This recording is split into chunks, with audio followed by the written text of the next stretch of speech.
ਸਾਹਿਬ JIO ਦੋਹਰਾ ਨਿਕਟ ਪਹੁੰਚ ਸਤਿਗੁਰੂ ਕੇ ਪਦ ਅਰਬਿੰਦ ਨਿਹਾਰ ਹਾਥ ਬੰਦਨ ਕਰੀ ਬੈਠੇ ਸਭਾ ਮਝਾਰ ਨਿਕਟ ਪਹੁੰਚ ਸਤਿਗੁਰੂ ਕੇ ਵਾਹਿਗੁਰੂ ਜੀ ਕਾ ਖਾਲਸਾ ਵਾਹਿਗੁਰੂ ਜੀ ਕੀ ਫਤਿਹ। ਪਰਮ ਸਨਮਾਨਯੋਗ ਸਤਿਗੁਰਾਂ ਦੀ ਸਾਜੀ ਅਤੇ ਨਿਵਾਜੀ ਗੁਰੂ ਪਿਆਰੀ ਗੁਰੂ ਸਵਾਰੀ ਗੁਰੂ ਸਰੂਪ ਗੁਰੂ ਖਾਲਸਾ ਸਾਧ ਸੰਗਤ ਜੀਓ, ਬਹੁਤ ਹੀ ਵਡਭਾਗੇ ਹੋ ਜੋ ਕਿ ਸੰਧਿਆ ਕਾਲ ਦੇ ਸਜੇ ਹੋਏ ਪਾਵਨ ਪਵਿੱਤਰ ਦਰਬਾਰਾਂ ਅੰਦਰ ਚਵਰ ਛਤਰ ਤਖਤ ਦੇ ਮਾਲਕ ਗੁਰਤਾ ਗੱਦੀ ਪਰ ਵਿਰਾਜਮਾਨ ਦਸੋ ਹੀ ਪਾਤਸ਼ਾਹੀਆਂ ਦੇ ਆਤਮਿਕ ਸਰੂਪ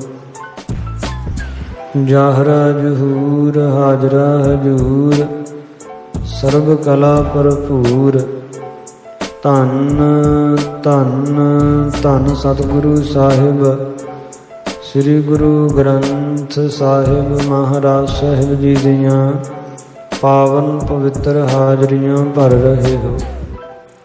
ਸਜੇ ਹੋਏ ਪਾਵਨ ਪਵਿੱਤਰ ਸੰਧਿਆ ਕਾਲ ਦੇ ਦੀਵਾਨਾਂ ਅੰਦਰ ਅੰਮ੍ਰਿਤ ਰੂਪ ਚੱਲ ਰਹੀ ਲੜੀਵਾਰ ਗੁਰ ਇਤਿਹਾਸ ਦੀ ਪਾਵਨ ਕਥਾ ਵਿਚਾਰ ਦਾ ਸਮਾਂ ਹੋਇਆ। ਮਨੋਬਿਰਤੀਆਂ ਦੇ ਤਾਈ ਇਕਾਗਰ ਕਰਦਿਆਂ ਹੋਇਆਂ ਪਾਵਨ ਪਵਿੱਤਰ ਕਲਿਆਣਕਾਰੀ ਸਤਿਗੁਰਾਂ ਦਾ ਇਤਿਹਾਸ ਗੁਰੂ ਜਸ ਸਰਵਣ ਕਰ ਲਾਹ ਪ੍ਰਾਪਤ ਕਰਨਾ ਕਰੀਏ। ਸੋ ਕੱਲ ਦੇ ਦੀਵਾਨਾਂ ਅੰਦਰ ਆਪ ਗੁਰਸਿੱਖ ਸੰਗਤਾਂ ਪ੍ਰਸੰਗ ਸਰਵਣ ਕੀਤਾ ਕਿ ਦੇਹਰਾਦੂਨ ਦੇ ਵਿੱਚ ਸਥਿਤ ਬਾਬਾ ਰਾਮ ਰਾਏ ਜੀ ਨੂੰ ਪੌਂਟਾ ਸਾਹਿਬ ਨਗਰ ਵਸਾ ਕੇ ਨਿਕਟ ਹੀ ਧੰਨ ਕਲਗੀਧਰ ਪਾਤਸ਼ਾਹ ਜੀ ਦੇ ਰਹਿਣ ਦੀ ਸੂਚਨਾ ਪ੍ਰਾਪਤ ਹੋਈ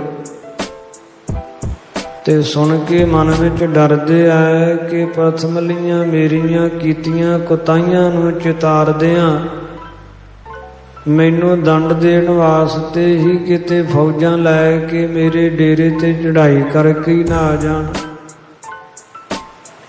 ਮਨ ਵਿੱਚ ਸਲਾਹ ਬਣੀ ਮੈਂ ਸਥਾਨ ਛੱਡ ਕੇ ਚਲਿਆ ਜਾਵਾਂ। ਨਿਕਟਵਰਤੀਆਂ ਨਾਲ ਸਲਾਹ ਕੀਤੀ। ਭਾਈ ਬਹਿਲੋ ਕੇ ਗੁਰਦਾਸ ਹੋਣਾ ਨੇ ਰੋਕਿਆ ਤੇ ਕਿਹਾ, ਬਾਬਾ ਜੀ ਸਤਿਗੁਰੂ ਜੀ ਕਦੇ ਐਸੀ ਅੱਛੀ ਗੱਲ ਕਰ ਸਕਦੇ? ਬਿਨਾਂ ਕਾਰਨ ਤੋਂ ਤੁਹਾਡੇ ਨਾਲ ਆ ਕੇ ਲੜਨਗੇ। ਤੇ ਜੇ ਐਸੀ ਗੱਲ ਬਣੀ ਵੀ ਜਦ ਬਣੇਗੀ ਫਿਰ ਵੇਖ ਲਾਂਗੇ ਸਮੇਂ ਅਨੁਸਾਰ ਕੀ ਹੁੰਦਾ ਹੈ। ਇਸ ਤਰ੍ਹਾਂ ਡੇਰਾ ਪੜਾ ਛੱਡ ਕੇ ਚਲੇ ਜਾਣਾ ਤੇ ਉਚਿਤ ਨਹੀਂ ਹੈ। ਇਧਰ ਅੰਤਰਜਾਮੀ ਧੰਨ ਕਲਗੀਧਰ ਪਾਤਸ਼ਾਹ ਬਾਬਾ ਰਾਮ ਰਾਏ ਜੀ ਦੇ ਮਨ ਦੀ ਅਵਸਥਾ ਭੈ ਸੰਯੁਕਤ ਜਾਣ ਕੇ ਆਪਣੇ ਪ੍ਰਮੁੱਖ ਦੀਵਾਨ ਭਾਈ ਆਨੰਦ ਚੰਦ ਤੇ ਦਇਆ ਰਾਮ ਪ੍ਰੋਹਤ ਨੂੰ ਬਾਬਾ ਜੀ ਵੱਲ ਭੇਜਿਆ। ਦੋਨੋਂ ਹੀ ਪੌਂਟਾ ਸਾਹਿਬ ਤੋਂ ਚੱਲ ਕੇ ਦੇਹਰਾਦੂਨ ਬਾਬਾ ਰਾਮ ਰਾਏ ਜੀ ਦੇ ਕੋਲ ਗਏ। ਸਤਿਗੁਰਾਂ ਦੇ ਭੇਜੇ ਹੋਏ ਦੋਨੋਂ ਸਿੱਖ ਬਾਬਾ ਰਾਮ ਰਾਏ ਜੀ ਨੂੰ ਜਾ ਕੇ ਮਿਲੇ। ਬੜੇ ਪ੍ਰੇਮ ਨਾਲ ਬਚਨ ਵਿਲਾਸ ਹੋਏ। ਸਤਿਗੁਰਾਂ ਦੀ ਉਪਮਾ ਬਾਬਾ ਰਾਮ ਰਾਏ ਜੀ ਨੂੰ ਸੁਣਾਈ ਕਿ ਉਹ ਤੁਹਾਡੇ ਨਾਲ ਮੇਲ ਮਿਲਾਪ ਕਰਨਾ ਚਾਹੁੰਦੇ ਆ, ਤੁਹਾਡੀ ਸੁਖ ਕਲਿਆਣ ਪੁੱਛਣ ਵਾਸਤੇ ਉਹਨਾਂ ਸਾਨੂੰ ਭੇਜਿਆ ਹੈ। ਜਦੋਂ ਇਸ ਤਰ੍ਹਾਂ ਦੇ ਬਚਨ ਸੁਣੇ ਤੇ ਮਨ ਵਿੱਚੋਂ ਭੈ ਮਿਟ ਗਿਆ। ਧੀਰਜ ਆ ਗਈ ਬਾਬਾ ਰਾਮ ਰਾਏ ਜੀ ਤੇ ਦੋਨਾਂ ਨੂੰ ਸਿਰੋਂ ਪਾਓ ਦੇ ਕੇ ਵਿਦਾ ਕੀਤਾ। ਦੋਨੋਂ ਹੀ ਦਇਆ ਰਾਮ ਤੇ ਆਨੰਦ ਚੰਦ ਜੀ ਸਤਿਗੁਰਾਂ ਦੇ ਕੋਲ ਆਏ ਹਨ। ਰਾਤ ਪੈ ਗਈ ਸੀ, ਵਿਸ਼ਰਾਮ ਆਪਣੇ ਆਸਣ ਤੇ ਕੀਤਾ। ਦਿਨ ਚੜ੍ਹਿਆ ਤੇ ਗੁਰਾਂ ਦੇ ਦੀਵਾਨ ਵਿੱਚ ਜਾ ਉਪਸਥਿਤ ਹੋਏ, ਹਾਜ਼ਰ ਹੋਏ। ਇਹ ਪ੍ਰਸੰਗ ਆਪਾਂ ਪਿਛਲੇ ਦੀਵਾਨਾਂ ਅੰਦਰ ਸਰਵਣ ਕਰ ਚੁੱਕੇ ਹਾਂ। ਇਸ ਤੋਂ ਅੱਗੋਂ ਪਾਵਨ ਕਥਾ ਦੀ ਆਰੰਭਤਾ ਹੋ ਰਹੀ ਹੈ। ਕਲਿਆਣਕਾਰੀ ਗੁਰ ਇਤਿਹਾਸ ਦੀ ਕਥਾ ਵਿਚਾਰ ਸਰਵਣ ਕਰ ਲਾਹਾ ਪ੍ਰਾਪਤ ਕਰਨ ਕਰੀਏ ਜੀ। ਸਤਨਾਮ ਸ੍ਰੀ ਵਾਹਿਗੁਰੂ ਸਾਹਿਬ ਜੀਓ। ਦੋਹਰਾ ਨਿਕਟ ਪਹੁੰਚਾ ਸਤਿਗੁਰੂ ਕੇ। ਸਤਿਗੁਰਾਂ ਦੇ ਕੋਲ ਪਹੁੰਚਿਆ ਭਾਈ ਆਨੰਦ ਚੰਦ ਤੇ ਦਇਆ ਰਾਮ ਪੁਰੋਹਿਤ। ਪਾਦ ਅਰਬਿੰਦ ਨਿਹਾਰ। ਸਤਿਗੁਰਾਂ ਦੇ ਪਾਵਨ ਸ਼੍ਰੀ ਚਰਨਾਂ ਕਮਲਾਂ ਨੂੰ ਨਿਹਾਰਿਆ ਹੈ। ਗੁਰਾਂ ਦੇ ਦਰਸ਼ਨ ਕੀਤੇ ਐ, ਚਰਨਾਂ ਤੇ ਨਤਮਸਤਕ ਹੋਏ। ਹਾਥ ਬੰਦ ਬੰਦਨ ਕਰੀ। ਦੋਨੋਂ ਹੱਥ ਜੋੜ ਕੇ ਸਤਿਗੁਰਾਂ ਨੂੰ ਬੰਦਨਾ ਕੀਤੀ, ਨਮਸਕਾਰ ਕੀਤੀ। ਬੈਠੇ ਸਭਾ ਮਝਾਰ। ਸਭਾ ਲੱਗੀ ਹੈ, ਦੀਵਾਨ ਸਜਿਆ ਹੈ। ਦੀਵਾਨ ਵਿੱਚ ਦੋਨੋਂ ਸਜ ਗਏ, ਬੈਠ ਗਏ। ਕਿਉ ਪਈ ਸ਼੍ਰੀ ਕਲਗੀਧਰ ਕੋ ਰੁਖ ਪਾਇਓ। ਜਦ ਕਲਗੀਧਰ ਪਾਤਸ਼ਾਹ ਜੀ ਦਾ ਰੁਖ ਆਪਣੇ ਵੱਲ ਵੇਖਿਆ, ਧਿਆਨ ਆਪਣੇ ਵੱਲ ਜਾਣਿਆ। ਜੋ ਪ੍ਰਸੰਗ ਭਾ ਸਕਲ ਸੁਨਾਇਓ। ਜਿਹੜਾ ਪ੍ਰਸੰਗ ਹੋਇਆ ਸੀ, ਜਿਵੇਂ ਬਾਬਾ ਰਾਮ ਰਾਏ ਜੀ ਨਾਲ ਮਿਲ ਕੇ ਆਏ ਸਨ, ਉਹ ਸਾਰੇ ਬਚਨ ਸਤਿਗੁਰਾਂ ਦੇ ਤਾਈਂ ਦੱਸੇ। ਪ੍ਰਭੂ ਆਪ ਤੁਮ ਅੰਤਰਯਾਮੀ। ਇਹ ਸਤਿਗੁਰੂ ਧੰਨ ਕਲਗੀਧਰ ਪਾਤਸ਼ਾਹ, ਤੁਸੀਂ ਅੰਤਰਜਾਮੀ, ਘਟਾਂ ਘਟਾਂ ਦੀ ਜਾਣਨ ਵਾਲਿਓ। ਸਭ ਘਟ ਕੇ ਮਾਲਕ ਜਗ ਸੁਆਮੀ। ਸਾਰੇ ਜਗਤ ਦੇ ਸੁਆਮੀ ਹੋ ਤੇ ਸਾਰੇ ਘਟ ਨਾਮ ਹਿਰਦਿਆਂ ਦੇ ਮਾਲਕ ਹੋ। ਪ੍ਰਤੀ ਇੱਕ ਜੀਵ ਦੇ ਹਿਰਦੇ ਦੀ ਗੱਲ ਤੁਹਾਨੂੰ ਵਿਦਤ ਹੈ, ਪ੍ਰਗਟ ਹੈ। ਕਰੀ ਕਿਰਪਾ ਤਿਨ ਤਰਾਸ ਮਿਟਾਇਓ। ਸਤਿਗੁਰੂ ਜੀ ਤੁਸੀਂ ਕਿਰਪਾ ਕੀਤੀ ਤੇ ਬਾਬਾ ਰਾਮ ਰਾਏ ਜੀ ਦਾ ਡਰ ਦੂਰ ਕਰਤਾ। ਉਹ ਤੇ ਬੜੇ ਡਰੇ ਹੋਏ ਸੀ, ਬੜੇ ਭੈ ਭੀਤ ਸਨ। ਸਭ ਪੁਰ ਕੇ ਧੀਰਜ ਅਬ ਆਇਓ। ਹੁਣ ਤਾਂ ਸਾਰੀ ਨਗਰੀ ਨੂੰ, ਦੇਹਰਾਦੂਨ ਵਿੱਚ ਵਸਣ ਵਾਲੇ ਸਾਰਿਆਂ ਨੂੰ ਹੀ ਧੀਰਜ ਪ੍ਰਾਪਤ ਹੋ ਗਈ ਹੈ। ਕਹਿਓ ਆਪ ਕੋ ਜਬ ਹੈ ਸੁਨਾਇਵ। ਜਦੋਂ ਆਪ ਜੀ ਦਾ ਕੀ ਹੋਇਆ ਜਾ ਕੇ ਅਸੀਂ ਸੁਣਾਇਆ, ਦੱਸਿਆ ਬਾਬਾ ਜੀ ਨੂੰ। ਬਨਿਓ ਮ੍ਰਿਦੁਲ ਅਰ ਮਿਲਨ ਅਲਾਇਵ। ਤੇ ਬੜੇ ਮ੍ਰਿਦੁਲ ਕੋਮਲ ਸੁਭਾਅ ਵਾਲੇ ਹੋ ਗਏ ਬਾਬਾ ਜੀ, ਤੇ ਉਹਨਾਂ ਨੇ ਤੁਹਾਡੇ ਨਾਲ ਮਿਲਣਾ ਅਲਾਇਆ ਹੈ, ਤੁਹਾਡੇ ਨਾਲ ਮਿਲਣਾ ਚਾਹੁੰਦੇ ਹੈ। ਰਖਿਓ ਔਰ ਕਹਿ ਹਮ ਅਨੁਸਾਰੇ। ਬੜਾ ਖੁਸ਼ ਹੋਇਆ ਬਾਬਾ ਰਾਮ ਰਾਏ, ਕਹਿਣ ਲੱਗਾ ਕਿ ਅਸੀਂ ਸਦਾ ਹੀ ਸਤਿਗੁਰਾਂ ਦੇ ਅਨੁਸਾਰੀ ਹਾਂ। ਆਸ਼ਾ ਲਖੇ ਬਿਨਾ ਭ੍ਰਮ ਧਾਰੇ। ਅਸੀਂ ਸਤਿਗੁਰਾਂ ਦਾ ਆਸ਼ਾ ਸਿਧਾਂਤ ਲਖਸ਼ ਨਹੀਂ ਸੀ ਜਾਣਿਆ। ਇਹੀ ਕਾਰਨ ਸੀ ਕਿ ਮਨ ਵਿੱਚ ਭਰਮ ਧਾਰਨ ਕਰ ਲਿਆ, ਮਨ ਵਿੱਚ ਭੁਲੇਖਾ ਪੈ ਗਿਆ ਕਿ ਸਤਿਗੁਰੂ ਜੀ ਹਮਲਾਵਰ ਬਣ ਕੇ ਹਮਲਾ ਹੀ ਨਾ ਕਰਕੇ ਆਉਣ। ਇਹ ਡਰ ਮਨ ਵਿੱਚ ਭਰਮ ਕਾਰਨ ਪੈ ਗਿਆ।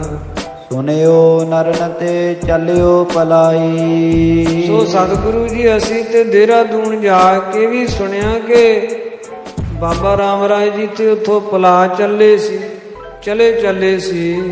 ਕਹਿ ਬਹਿਲੋ ਕੇ ਧੀਰ ਉਪਾਈ। ਉਹ ਤਾਂ ਉਹਨਾਂ ਦੇ ਜਿਹੜੇ ਸੇਵਕ ਹੈ ਭਾਈ ਬਹਿਲੋ ਕੇ ਗੁਰਦਾਸ, ਉਹਨਾਂ ਨੇ ਕਹਿ ਕੇ ਬਾਬਾ ਰਾਮ ਰਾਏ ਜੀ ਦੇ ਹਿਰਦੇ 'ਚ ਕੁਝ ਧੀਰਜ, ਕੁਝ ਠਾਰ ਬੰਧਾਈ ਹੈ, ਅਨੇਥਾ ਤੇ ਚੱਲੇ ਸੀ।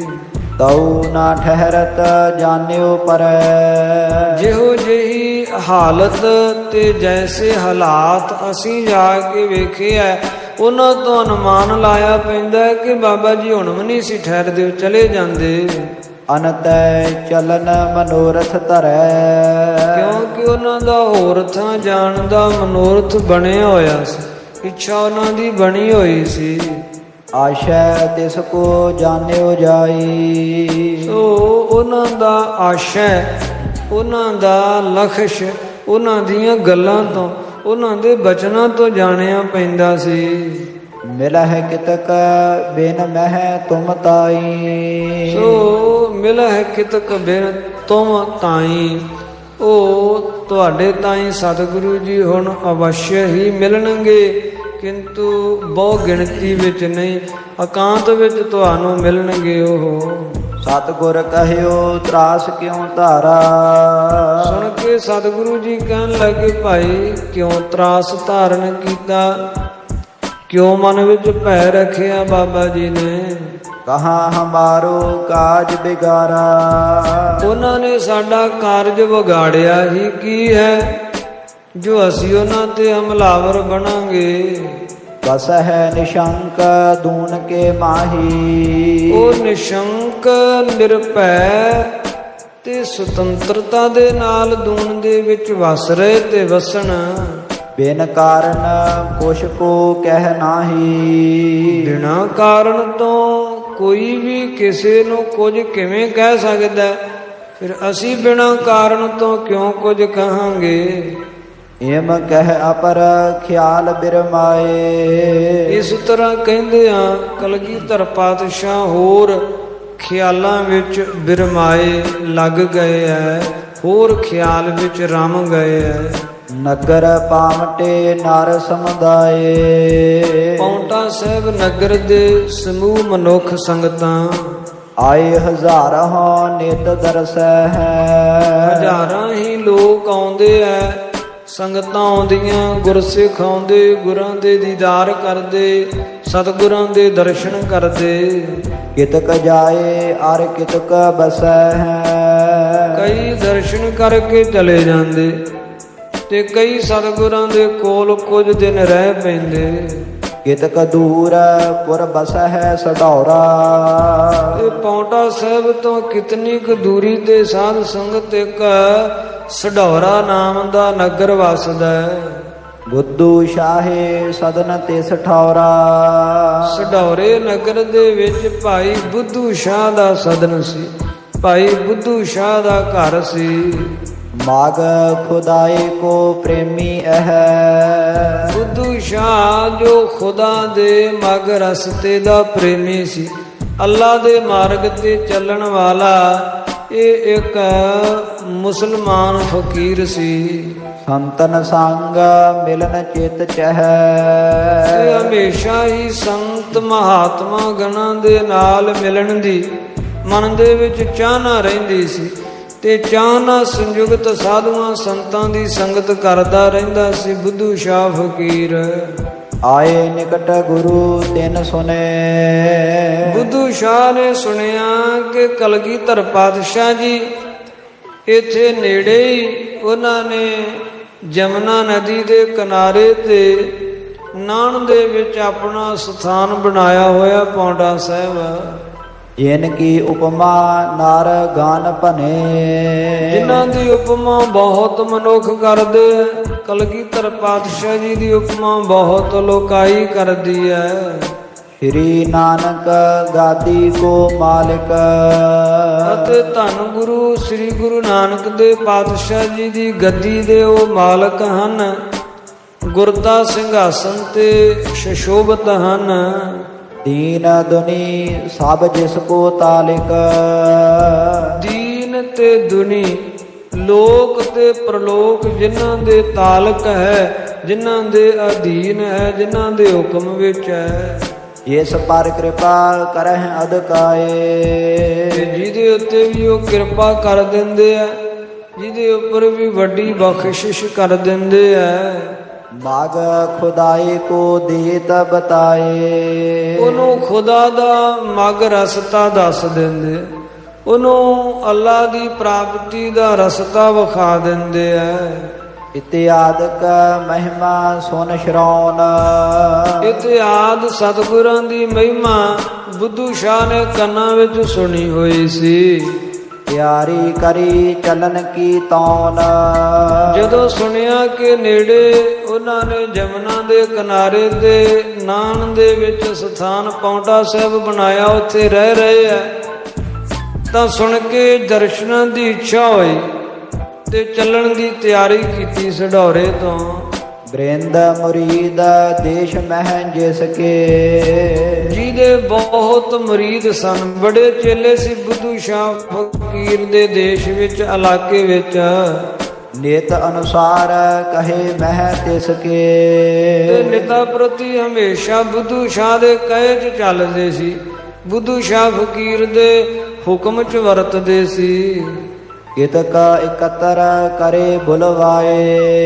ਇਹ ਕਿੰਨੇ ਕੁ ਆਪਣੇ ਸੇਵਕ ਚੇਲੇ ਬੁੱਧੂ ਸ਼ਾਹ ਨੇ ਬੁਲਾ ਲਏ ਆਪਣੇ ਨਾਲ। ਦਰਸ਼ਨ ਹਿਤ ਗਮਨੇ ਉਤਲਾਏ। ਸਢੌਰੇ ਨਗਰ ਤੋਂ ਬੜੀ ਉਤਾਵਲਤਾ ਦੇ ਨਾਲ ਪਾਉਂਟਾ ਸਾਹਿਬ ਵੱਲ ਨੂੰ ਚੱਲ ਪਿਆ ਬੁੱਧੂ ਸ਼ਾਹ ਫਕੀਰ, ਨਾਲ ਕੁਝ ਆਪਣੇ ਸੇਵਕਾਂ ਨੂੰ ਲੈ ਕੇ। ਆਨ ਪਾਵਟੇ ਡੇਰਾ ਕਰਿਓ। ਕਰਮਦਰ ਚੱਲਦੇ ਆ ਪਾਉਂਟਾ ਸਾਹਿਬ ਆ ਗਿਆ ਬੁੱਧੂ ਸ਼ਾਹ ਫਕੀਰ, ਤੇ ਨਗਰੀ ਤੋਂ ਥੋੜਾ ਬਾਹਰ ਆਪਣਾ ਡੇਰਾ, ਆਪਣਾ ਪੁੜਾ ਲਾ ਲਿਆ। ਮਿਲਨ ਮਨੋਰਥ ਕੋ ਉਰ ਧਰਿਓ। ਸਤਿਗੁਰਾਂ ਨਾਲ ਮਿਲਣ ਦਾ ਮਨੋਰਥ, ਸੰਕਲਪ, ਇੱਛਾ ਮਨ 'ਚ ਧਾਰਨ ਕੀਤੀ। ਬੈਠੇ ਗੁਰ ਲਾਗਿਓ ਦਰਬਾਰ। ਸਤਿਗੁਰੂ ਸਾਹਿਬ ਜੀ ਦਰਬਾਰ ਲਾ ਕੇ ਸਜੇ ਹੋਏ ਸਨ, ਗੁਰਾਂ ਦਾ ਦੀਵਾਨ ਸਜਿਆ ਹੋਇਆ ਸੀ। ਆਨ ਕਰਿਓ ਦਰਸ਼ਨ ਸੁਖ ਸਾਰ। ਤੇ ਗੁਰਾਂ ਦੇ ਦਰਬਾਰ ਵਿੱਚ ਫਕੀਰ ਆ ਪਹੁੰਚਿਆ। ਸਾਰ ਸ੍ਰੇਸ਼ਟ ਸੁੱਖਾਂ ਨੂੰ ਦੇਣ ਵਾਲੇ ਸਤਿਗੁਰਾਂ ਦੇ ਪਾਵਨ ਤੇ ਪਵਿੱਤਰ ਦੀਦਾਰ, ਪਾਵਨ ਤੇ ਪਵਿੱਤਰ ਦਰਸ਼ਨ ਕੀਤੇ ਐ। ਧਰ ਅਕੋਰ ਕੋ ਸੀਸ ਨਿਵਾਇਓ।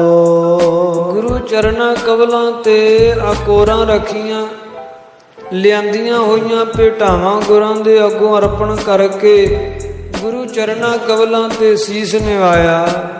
ਵੇਖ ਸਰੂਪ ਕੋ ਨਹਿ ਤ੍ਰਿਪਤਾਇਓ। ਸਤਿਗੁਰਾਂ ਦਾ ਸੌਂਦਰਯ ਸਰੂਪ ਸਿੰਘਾਸਣ ਤੇ ਸਜੇ ਹੋਏ, ਚਵਰਦਾਰ ਸਿੱਖ ਚਵਰ ਕਰ ਰਹੇ, ਸੋਹਣਾ ਪੋਸ਼ਾਕਾ ਪਾਇਆ ਤੇ ਸੋਹਣੇ ਸ਼ਸਤਰ ਸਜਾਏ, ਦਸਤਾਰਾ ਸਜਾਇਆ, ਉੱਪਰ ਕਲਗੀ ਲਾਈ ਹੋਈ ਹੈ, ਤੇ ਹੱਥ ਵਿੱਚ ਸਤਿਗੁਰਾਂ ਨੇ ਤੀਰ ਪਕੜਿਆ ਹੋਇਆ, ਘੁਮਾਰੇ ਬੈਠੇ ਆਸਣ ਤੇ। ਐਸਾ ਮਨਮੋਹਕ ਸਰੂਪ ਹੈ ਕਲਗੀਆਂ ਵਾਲੇ ਪਾਤਸ਼ਾਹ ਦਾ। ਦਰਸ਼ਨ ਕਰਕੇ ਬੁੱਧੂ ਸ਼ਾਹ ਫਕੀਰ ਤ੍ਰਿਪਤ ਨਹੀਂ ਹੋ ਰਿਹਾ, ਇੱਕ ਟੱਕ ਨੇਤਰ ਲਾ ਦਰਸ਼ਨ ਕਰ ਰਿਹਾ ਹੈ। ਲੱਖ ਦਰਵੇਸ਼ ਗੁਰਨ ਸਨਮਾਨਾ। ਦਰਵੇਸ਼ ਆਇਆ, ਸੰਤ ਆਇਆ ਜਾਣ, ਸਤਿਗੁਰਾਂ ਨੇ ਬੜਾ ਸਨਮਾਨ ਕੀਤਾ। ਇਸ ਫਕੀਰ ਦਾ, ਬੁੱਧੂ ਸ਼ਾਹ ਦਾ ਬੜਾ ਮਾਣ ਕੀਤਾ। ਸਹਿਤ ਮੁਰੀਦਨ ਬੈਠਨ ਠਾਨਾ।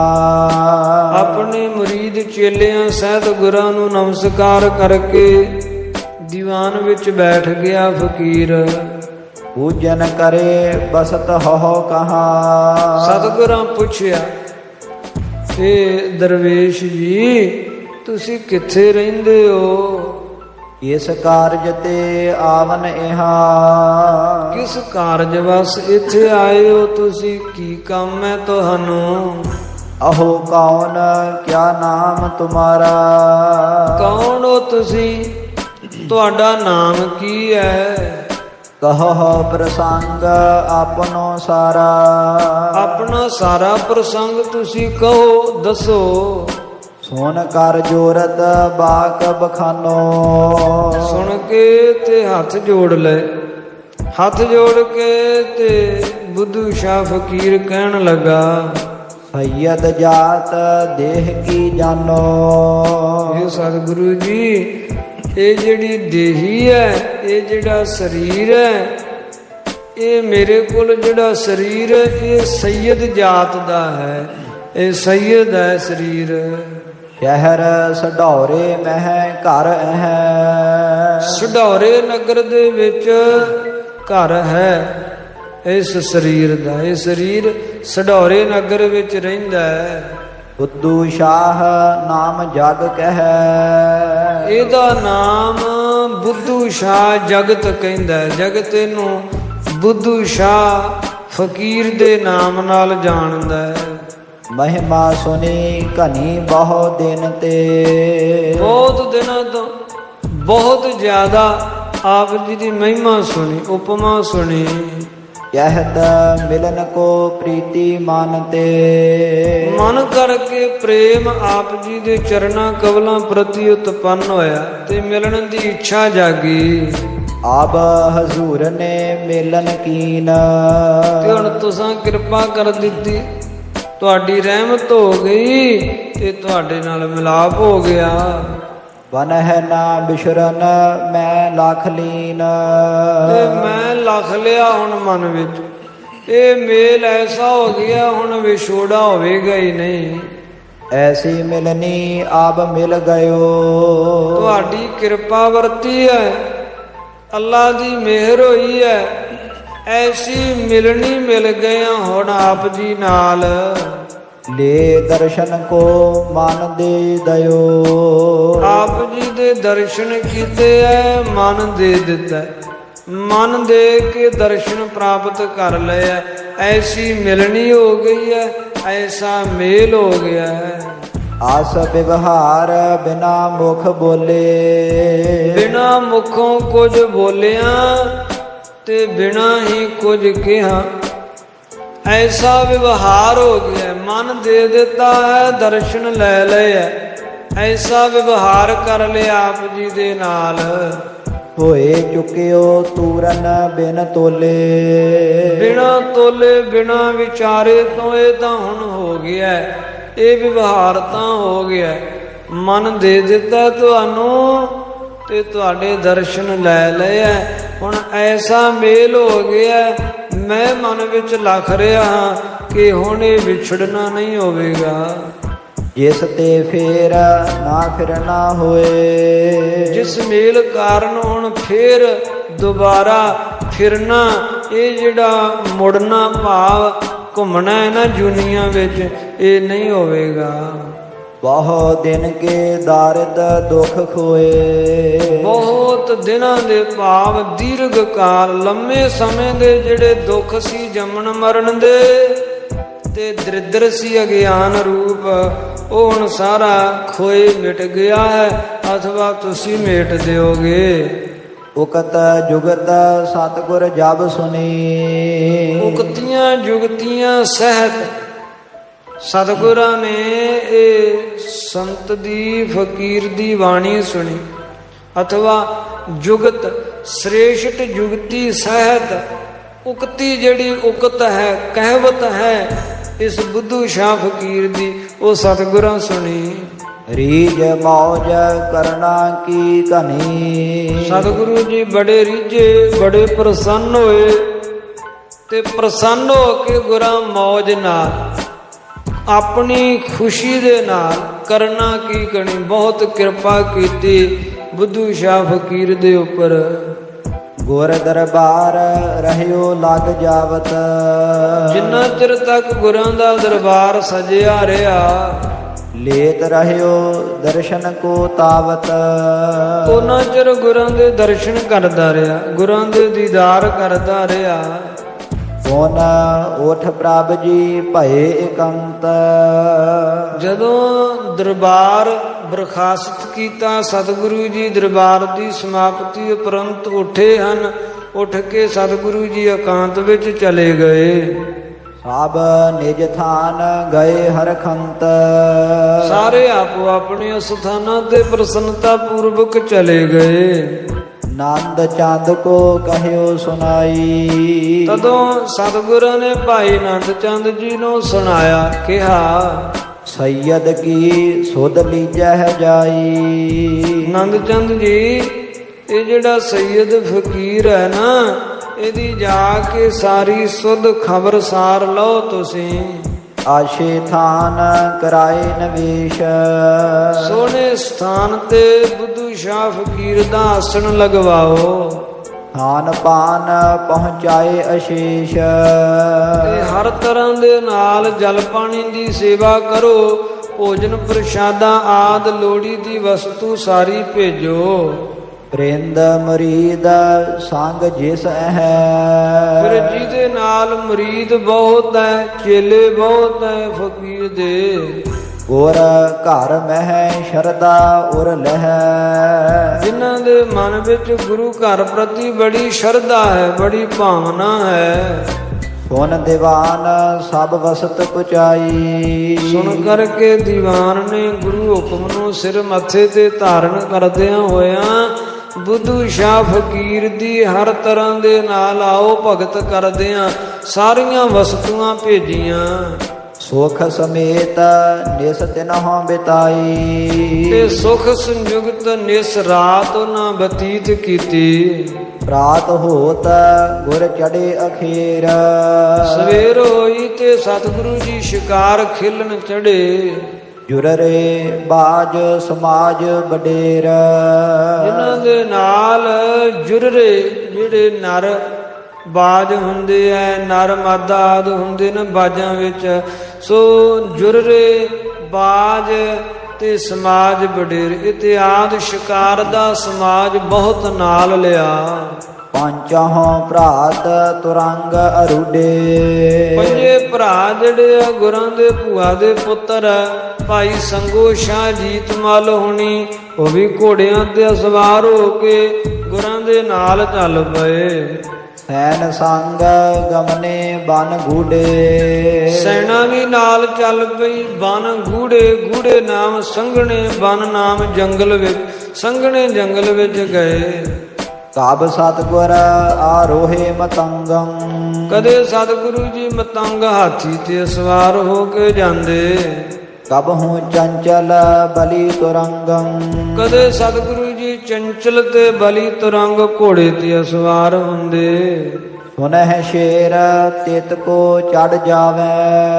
ਜਿੱਧਰ ਸਤਿਗੁਰੂ ਜੀ ਸੁਣਦੇ ਆ ਇਹ ਜੰਗਲ ਵਿੱਚ ਸ਼ੇਰ ਹੈ, ਉਧਰ ਨੂੰ ਗੁਰੂ ਪਾਤਸ਼ਾਹ ਸ਼ਿਕਾਰ ਖੇਲਣ ਜਾਂਦੇ।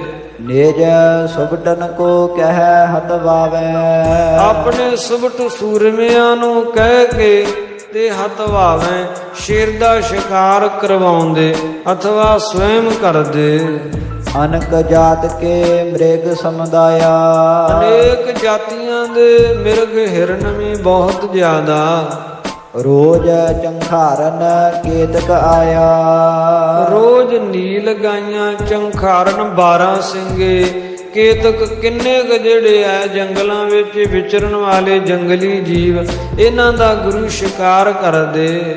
ਹਤਹਿ ਸ਼ੇਰ ਇਕ ਦੋਏ ਜਬ ਚੜ੍ਹੈ। ਜਦੋਂ ਗੁਰਦੇਵ ਚੜ੍ਹਾਈ ਕਰਦੇ ਤੇ ਉਦੋਂ ਸ਼ਿਕਾਰ ਖੇਲ ਕੇ ਇੱਕ ਦੋ ਸ਼ੇਰ ਆਦਿਕਾਂ ਦਾ ਸ਼ਿਕਾਰ ਵੀ ਗੁਰਾਂ ਨੇ ਕੀਤਾ। ਭੈਦਾਇਕ ਬਨ ਬੀਨਤ ਕੱਢਹਿ। ਜਿਹੜੇ ਭੈਦਾਇਕ ਬਨ ਸੰਘਣੇ ਜੰਗਲ ਹੈ ਨਾ, ਉਹਨਾਂ ਵਿੱਚੋਂ ਬੀਨਤ ਨਾਮ ਚੁਣ ਚੁਣ ਕੇ ਫਰੋਲ ਕੇ ਜੰਗਲਾਂ ਨੂੰ ਘੁੰਮ ਕੇ ਸ਼ੇਰ ਬਾਹਰ ਕੱਢਦੇ ਆ ਸਤਿਗੁਰੂ ਜੀ। ਕਿਉਂਕਿ ਭਾਵੇਂ ਸਾਰਮੌਰ ਦੇਸ਼ ਇਸ ਇਲਾਕੇ ਦੀਆਂ ਪਹਾੜੀਆਂ ਜਿਹੜੀਆਂ ਹਨ, ਇਹਨਾਂ ਵਿੱਚ ਵੀ ਬਹੁਤ ਜੰਗਲੀ ਜੀਵ ਵਾਸ ਕਰਦੇ ਹਨ।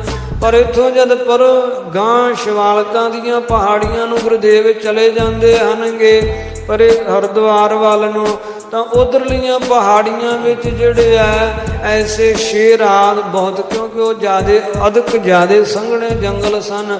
ਉਹਨਾਂ ਵਿੱਚ ਸ਼ੇਰ ਆਦਿਕਾਂ ਦਾ ਬਹੁਲਤਾ ਸੀ, ਭਾਵ ਬਹੁਤ ਜ਼ਿਆਦਾ ਸੀ। ਇਸ ਵਾਸਤੇ ਕਲਗੀਧਰ ਪਾਤਸ਼ਾਹ ਉਧਰ ਨੂੰ ਵੀ ਚਲੇ ਜਾਂਦੇ, ਹਰਿਦੁਆਰ ਵੱਲ ਨੂੰ ਵੀ, ਤੇ ਉਧਰ ਜਾ ਕੇ ਫਿਰ ਪਾਤਸ਼ਾਹ ਸ਼ਿਕਾਰ ਖੇਲਦੇ।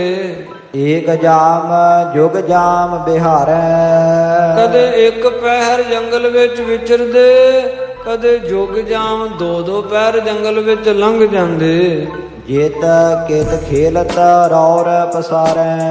ਜਿੱਥੇ ਕਿਥੇ ਸਤਿਗੁਰੂ ਜੀ ਜੰਗਲ ਵਿੱਚ ਖੇਲਦੇ ਐ ਤੇ ਰੌਰ ਪਸਾਰੈ। ਜਿੱਧਰ ਵੀ ਪਾਤਸ਼ਾਹ ਸ਼ਿਕਾਰ ਖੇਲਣ ਜਾਂਦੇ ਨਾਲ ਗੁਰਾਂ ਦੀ ਫੌਜ ਤੇ ਬੜਾ ਰੌਲਾ ਪੈਂਦਾ। ਭਾਵ ਸਿੱਖ ਜਿਹੜੇ ਐ ਉਹ ਜਕਾਰੇ ਗਜਾਉਂਦੇ ਐ ਤੇ ਆਵਾਜ਼ ਪਹਾੜੀਆਂ ਵਿੱਚ ਤੇ ਜੰਗਲ ਵਿੱਚ ਬਹੁਤ ਗੂੰਜਦੀ ਹੈ। ਵੱਡ ਬਾਜਤ ਰਣਜੀਤ ਨਗਾਰਾ, ਫਿਰ ਵੱਡਾ ਰਣਜੀਤ ਨਗਾਰਾ ਵੀ ਵੱਜਦਾ ਹੈ। ਦੂਰ ਦੂਰ ਲਾਗ ਸੁਨਹਿ ਉਦਾਰਾ, ਦੂਰ ਦੂਰ ਤੱਕ ਉਦਾਰ ਨਾਮ ਸ੍ਰੇਸ਼ਟ ਸੁਣਾਈ ਦਿੰਦਾ ਹੈ। ਭਏ ਦੁਪਹਿਰੇ ਲਾਗ ਗੁਰ ਆਵਹਿ, ਭਏ ਦੁਪਹਿਰੇ ਸਾਧ ਸੰਗਤ ਦੁਪਹਿਰ ਹੋਣ ਤੱਕ ਸਤਿਗੁਰੂ ਜੀ ਫੇਰ ਆ ਜਾਂਦੇ ਐ। ਭੋਜਨ ਕਰ ਆਰਾਮ ਕੋ ਪਾਵਹਿ, ਜਲ ਪਾਣੀ ਛਕ ਕੇ ਫਿਰ ਸਤਿਗੁਰੂ ਜੀ ਆਰਾਮ ਕਰ ਲੈਂਦੇ। ਉਠਹਿ ਛਕਹਿ ਸੁਖਾ ਸੁਖ ਕੇਰਾ, ਫਿਰ ਸਤਿਗੁਰੂ ਜੀ ਉੱਠ ਕੇ ਜਲ ਪਾਣੀ ਛਕਦੇ। ਸੋਚ ਇਸ਼ਨਾਨ ਕਰਹਿ ਤਿਸ ਬੇਰਾ, ਫਿਰ ਸੌਚ ਕਿਰਿਆ ਕਰ ਇਸ਼ਨਾਨ ਪਾਣ ਕਰਦੇ। ਦੇਖ ਦੇਖ ਦਰਸ਼ਨ ਆਰ ਦਾਲ ਕੋ, ਇਸ ਤਰ੍ਹਾਂ ਦੇਖ ਦੇਖ ਵੇਖ ਵੇਖ ਕੇ ਦਰਸ਼ਨ ਅਰ ਦਲ ਕੋ, ਗੁਰਾਂ ਦੇ ਦਰਸ਼ਨ ਅਥਵਾ ਦਲ ਫੌਜ ਨੂੰ ਵੇਖ ਕੇ, ਅਥਵਾ ਦੇਖ ਦੇਖ ਦਰਸ਼ਨ ਅਰ ਦਲ ਕੋ, ਅਰ ਵੈਰੀ ਦੇ ਦਲ ਜਿਹੜੇ ਉਹਨਾਂ ਨੂੰ ਵੇਖ ਕੇ। ਸਕਲ ਦੂਨ ਬਹਿ ਬਰਨਹਿ ਬਾਲ ਕੋ, ਸਗਲ ਦੂਨ ਸਾਰੀ ਦੂਨ ਦੇ ਵਿੱਚ ਹੀ ਗੁਰਾਂ ਦਾ ਬਲ ਜਿਹੜਾ ਉਹ ਲੋਕਾਈ ਵਰਣਨ ਕਰਦੀ ਹੈ। ਗੁਰਾਂ ਦਾ ਦਲ, ਗੁਰਾਂ ਦਾ ਬਲ ਜਦੋਂ ਲੋਕਾਈ ਵਹਿੰਦੀ ਹੈ। ਇਹ ਨਾਹਨ ਤਥਾ ਸਾਰਮੌਰ ਦੇਸ਼ ਵਾਸੀ ਲੋਕ ਪਹਾੜੀਏ ਤੇ ਗੁਰੂ ਉਪਮਾ ਗਾਉਂਦੇ। ਔਰ ਸ਼੍ਰੀ ਨਗਰ ਰਾਜ ਕੋ ਕਰਹੀ, ਸ਼੍ਰੀ ਨਗਰੀ ਦਾ ਜਿਹੜਾ ਰਾਜ ਕਰਨ ਵਾਲਾ ਰਾਜਾ, ਗੜਵਾਲੀਆ ਰਾਜਾ, ਫਤਿਹ ਸ਼ਾਹ ਤਿਹ ਨਾਮ ਉਚਰਹੀ, ਜਿਹਦਾ ਨਾਮ ਫਤਿਹ ਸ਼ਾਹ ਰਾਜਾ ਸੀ। ਭੀਮ ਚੰਦ ਦਾ ਜੋ ਕੁੜਮ ਸੀ। ਇਹ ਸਮੀਪ ਬਹੁ ਜਾਏ ਕਹੰਤੇ, ਉਹਦੇ ਕੋਲ ਵੀ ਬਹੁਤ ਜ਼ਿਆਦਾ ਜਾ ਕੇ ਲੋਕੀ ਦੱਸਦੇ ਹਨ, ਗੁਰੂ ਉਪਮਾ ਗਾਉਂਦੇ ਐ। ਸਤਿਗੁਰ ਜੋਧੇ ਆਤ ਬਲਵੰਤੇ, ਇਹ ਸਤਿਗੁਰੂ ਜੀ ਬੜੇ ਵੱਡੇ ਯੋਧੇ ਐ। ਸਤਿਗੁਰੂ ਜੀ ਬੜੇ ਵੱਡੇ ਬਲਸ਼ਾਲੀ ਐ, ਬਲੀ ਐ। ਸੁੰਦਰ ਮੰਦਰ ਗੁਣਨ ਸਰੂਪ, ਬੜੇ ਸੁੰਦਰ ਸਰੂਪ ਵਾਲੇ ਐ, ਗੁਣਾਂ ਦੇ ਮੰਦਰ ਹਨ ਸਤਿਗੁਰੂ ਜੀ। ਸੁਨਿਓ ਮਦਨ ਆਸ ਹੋਏ ਅਨੂਪ, ਸੁਣੀਦਾ ਹੈ ਕਿ ਮਦਨ ਬੜਾ ਸੋਹਣਾ ਹੈ ਕਾਮ ਦੇਵਤਾ, ਐਸਾ ਹੀ ਸਤਿਗੁਰਾਂ ਦਾ ਸੌਂਦਰਯ ਸਰੂਪ ਹੈ। ਅਪਰ ਨਾ ਜਗ ਮਹਿ ਪਈਤ ਕੋਈ, ਸੋ ਜਗਤ ਵਿੱਚ ਹੋਰ ਕੋਈ ਐਸਾ ਨਹੀਂ ਪਾਈਦਾ। ਰੁਚਿਰ ਸਰੀਰ ਹੋਏ ਸਮਝੋਈ, ਜਿਹਦਾ ਐਸਾ ਰੁਚਿਰ ਸੁੰਦਰ ਸਰੂਪ ਹੋਵੇ, ਸੁੰਦਰ ਸਰੀਰ ਹੋਵੇ, ਬਹੁਤ ਸੋਹਣੇ ਸਰੂਪ ਵਾਲੇ ਆ ਧੰਨ ਕਲਗੀਧਰ ਪਾਤਸ਼ਾਹ। ਅਦਕ ਸੁਸ਼ੀਲ ਬੀਰਤਾ ਭਰਿਓ, ਬੜਾ ਸ਼ੀਤਲ ਠੰਡਾ ਸੁਭਾਅ ਵੀ ਹੈ ਤੇ ਬੜੇ ਵੀਰ ਰਸ ਵਿੱਚ ਵੀ ਭਰੇ ਹੋਏ ਆ ਉਹ। ਕਰਾਮਾਤ ਪੂਰਨ ਦੁਖ ਦਰਿਓ, ਕਰਾਮਾਤ ਵਿੱਚ ਵੀ ਪੂਰਨ ਹਨ ਤੇ ਦੁੱਖਾਂ ਨੂੰ ਦਲਣ ਵਾਲੇ ਐ, ਦੁੱਖਾਂ ਨੂੰ ਨਾਸ ਕਰਨ ਵਾਲੇ ਐ। ਇਸ ਤਰ੍ਹਾਂ ਦੀ ਉਪਮਾ ਗੁਰਾਂ ਦੀ ਜਾ ਕੇ ਫਤਿਹ ਸ਼ਾਹ ਕੋਲ ਲੋਕੀ ਕਰਦੇ। ਇਤਿਆਦਿਕ ਜਸ ਕਹਿ ਸਭ ਕੋਈ, ਹਰ ਕੋਈ ਜਾ ਕੇ ਜਸ ਕਰਦਾ ਹੈ। ਸੁਨਿਓ ਨਿਰਪਤ ਰੁਚ ਮਿਲਬੇ ਹੋਈ, ਜਦੋਂ ਗੁਰੂ ਉਪਮਾ ਸੁਣੀ ਤੇ ਰਾਜੇ ਦੇ ਮਨ ਵਿੱਚ ਗੁਰਾਂ ਨੂੰ ਮਿਲਣ ਦੀ ਰੁਚੀ ਜਾਗੀ। ਫਤਿਹ ਸ਼ਾਹ ਦੇ ਮਨ ਵਿੱਚ ਗੁਰ ਦਰਸ਼ਨਾਂ ਦੀ ਅਭਿਲਾਖਾ ਹੋਈ। ਸਗਰੀ ਸੈਨ ਬਟੋਰਨ ਕੀਨ, ਆਪਣੀ ਸਾਰੀ ਸੈਨਾ ਇਕੱਤਰਤ ਕੀਤੀ ਫਤਿਹ ਸ਼ਾਹ ਨੇ। ਅਦਕ ਅਪੂਰਨ ਸੰਗਹਿ ਲੀਨ, ਤੇ ਬਹੁਤ ਭੇਟਾਵਾਂ ਨਾਲ ਲਈਆਂ ਗੁਰੂ ਚਰਨਾਂ ਵਿੱਚ ਅਰਪਣ ਕਰਨ ਵਾਸਤੇ। ਫਤਿਹ ਸ਼ਾਹ ਹੋਏ ਤਿਆਰ ਮਹੀਪਾ, ਫਤਿਹ ਸ਼ਾਹ ਰਾਜਾ ਤਿਆਰ ਹੋ ਪਿਆ। ਆਇਆ ਹੋ ਮਿਲਬੇ ਹੇਤ ਸਮੀਪਾ, ਤੇ ਸਤਿਗੁਰਾਂ ਨੂੰ ਮਿਲਣ ਵਾਸਤੇ ਸਤਿਗੁਰਾਂ ਦੇ ਸਮੀਪ ਆਇਆ, ਸਤਿਗੁਰਾਂ ਦੇ ਕੋਲ ਆਇਆ। ਪ੍ਰਥਮ ਦਈ ਸੁਧ ਪਠਿਓ ਵਕੀਲਾ, ਤੇ ਪ੍ਰਥਮ ਦਈ ਸੁਧ ਆਪਣੇ ਆਗਮਨ ਦੀ ਸੂਚਨਾ ਪ੍ਰਥਮ ਸਤਿਗੁਰਾਂ ਦੇ ਕੋਲ ਭੇਜੀ ਆਪਣੇ ਵਕੀਲ ਰਾਹੀਂ। ਗੁਰ ਦਰਬਾਰ ਲਗਾਏ ਸ਼ਬੀਲਾ, ਤੇ ਕਲਗੀਧਰ ਪਾਤਸ਼ਾਹ ਸਤਿਗੁਰਾਂ ਦੇ ਕੋਲ ਸੂਚਨਾ ਪਹੁੰਚੀ ਕਿ ਸ਼੍ਰੀ ਨਗਰੀਆ ਰਾਜਾ ਫਤਿਹ ਸ਼ਾਹ ਭੀਮ ਚੰਦ ਦਾ ਕੁੜਮ ਦਰਸ਼ਨਾਂ ਦੀ ਅਭਿਲਾਖਾ ਲੈ ਕੇ ਤੇ ਕੁਝ ਭੇਟਾਵਾਂ ਸੰਯੁਗਤ ਆਪਣੇ ਸੰਗੀ ਸਾਥੀਆਂ ਦੇ ਨਾਲ ਆ ਰਿਹਾ ਹੈ ਦਰਸ਼ਨਾਂ ਨੂੰ। ਸਤਿਗੁਰਾਂ ਵੀ ਤਦੋਂ ਗੁਰੂ ਘਰ ਦਾ ਪ੍ਰਤਾਪ ਜਿਹੜਾ ਹੈ ਉਹ ਰਾਜੇ ਨੂੰ ਵਿਖਾਉਣ ਵਾਸਤੇ ਸੋਹਣਾ ਦਰਬਾਰ ਆਨੰਦ ਚੰਦ ਜੀ ਉਹਨਾਂ ਨੂੰ ਕਹਿ ਕੇ ਸਜਾਇਆ ਹੈ, ਤਾਂ ਕਿ ਫਤਿਹ ਸ਼ਾਹ ਜਿਹੜਾ ਹੈ ਉਹ ਗੁਰੂ ਘਰ ਦੀ ਉਪਮਾ ਨੂੰ ਤੱਕ ਸਕੇ, ਵੇਖ ਸਕੇ। ਗੁਰੂ ਹੁਕਮ ਪਾ ਕੇ ਭਾਈ ਆਨੰਦ ਚੰਦ ਜੀ ਉਹਨਾਂ ਨੇ ਰਾਜੇ ਦੇ ਆਗਮਨ ਤੋਂ ਪ੍ਰਥਮ ਸਤਿਗੁਰਾਂ ਦਾ ਸੋਹਣਾ ਦਰਬਾਰ ਸਜਾਇਆ ਹੈ, ਜਿਸ ਵਿੱਚ ਸੋਹਣੀਆਂ ਵਿਛਾਈਆਂ ਗਲੀਚੇ ਵਿਛਾਏ ਗਏ, ਸੋਹਣਾ ਗੁਰਤਾ ਦਾ ਸਿੰਘਾਸਨ ਸਜਾਇਆ ਗਿਆ। ਸਿੰਘਾਸਨ ਦੇ ਉੱਪਰ ਬਹੁਤ ਸੁੰਦਰ ਸੋਹਣਾ ਚੰਦਵਾ ਤਾਣਿਆ ਗਿਆ, ਛਤਰ ਵੀ ਲਾਇਆ ਗਿਆ। ਇਤਿਆਦ ਹਰ ਤਰ੍ਹਾਂ ਦੇ ਨਾਲ ਸੁੰਦਰ ਦਰਬਾਰ ਦੀ ਸਜਾਵਟ ਭਾਈ ਆਨੰਦ ਚੰਦ ਜੀ ਉਹਨਾਂ ਨੇ ਕੀਤੀ ਹੈ। ਤੇ ਧੰਨ ਕਲਗੀਧਰ ਪਾਤਸ਼ਾਹ ਸਤਿਗੁਰਾਂ ਦੇ ਦਰਸ਼ਨਾਂ ਦੀ ਅਭਿਲਾਖਾ ਨੂੰ ਇਉਂ ਫਤਿਹ ਸ਼ਾਹ ਰਾਜਾ ਸ਼੍ਰੀਨਗਰ ਤੋਂ ਚੱਲ ਕੇ ਨਾਹਨ ਵੱਲ ਤਥਾ ਪੌਂਟੇ ਸਾਹਿਬ ਵੱਲ ਨੂੰ ਆ ਰਿਹਾ ਹੈ। ਸੋ ਸਾਧ ਸੰਗਤ ਕਥਾ ਵਿਚਾਰ ਦੀ ਸਮਾਪਤੀ ਕਰਦੇ ਹਾਂ। ਤੁਸ਼ ਬੁੱਧੀ ਅਰਦਾਸਾਂ ਦੇ ਸੁਭਾਵਕ ਅਨੇਕ ਪ੍ਰਕਾਰ ਦੀਆਂ ਗਲਤੀਆਂ ਹੋ ਗਈਆਂ। ਸਾਧ ਸੰਗਤ ਬਖਸ਼ਣ ਯੋਗ ਹੈ, ਕਿਰਪਾ ਕਰਕੇ ਬਖਸ਼ ਲੈਣਾ। ਧੰਨ ਗੁਰੂ ਸ੍ਰੀ ਗੁਰੂ ਗੋਬਿੰਦ ਸਿੰਘ ਸਾਹਿਬ ਜੀ ਸ੍ਰੇਸ਼ਟ ਮੱਤ ਦੇਣ ਵਾਲੇ ਹਨ। ਅੱਗੇ ਵਾਸਤੇ ਸੁਧ ਕਥਾ ਵਿਚਾਰ ਕਰਨ ਦੀ ਬੁੱਧੀ ਬਖਸ਼ਣ। ਸਾਰੀ ਸੰਗਤਾਂ ਦੇ ਲੋਕ ਸੁਖੀਏ ਪਰਲੋਕ ਸੁਹੇਲੇ ਕਰਨ। ਪ੍ਰਥਮ ਦਈ ਸੁਧ ਪਠਿਓ ਵਕੀਲਾ, ਗੁਰ ਦਰਬਾਰ ਲਗਾਏ ਛਬੀਲਾ। ਵਾਹਿਗੁਰੂ ਜੀ ਕਾ ਖਾਲਸਾ, ਵਾਹਿਗੁਰੂ ਜੀ ਕੀ